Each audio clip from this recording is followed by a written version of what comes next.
as an Irish woman, I'm saying I am not happy with the state supporting and intervening to pump up our emissions even further. Like aviation overall, you're right, should be tackling demand management. I agree with you. It's not just about in Ireland, but I can speak to what's happening in my country, and I can speak up on behalf of my child and say this is wrong.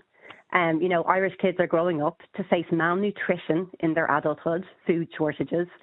We're being told by experts they're likely to die younger than us, than their own parents. Their life expectancy is going to be lower.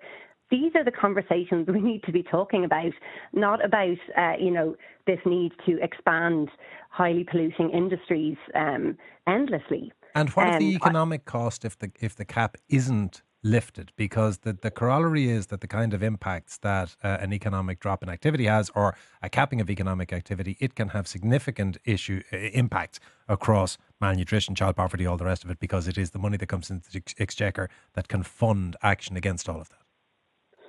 Well, I mean, the suggestion, sorry now, Anton, the suggestion that malnutrition in Ireland is going to be impacted if we don't remove the cap is ludicrous. I'm talking about the impact of climate crisis. The exchequer receipts are going to be impacted, and those exchequer receipts pay for everything.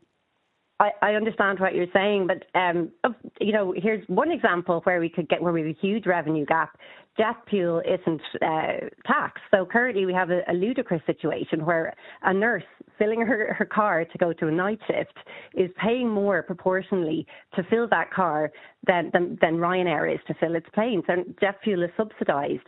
So if you want to talk about revenue, then there's loads of things we could be doing that would benefit the public interest, in relation to fairly tackling aviation pollution.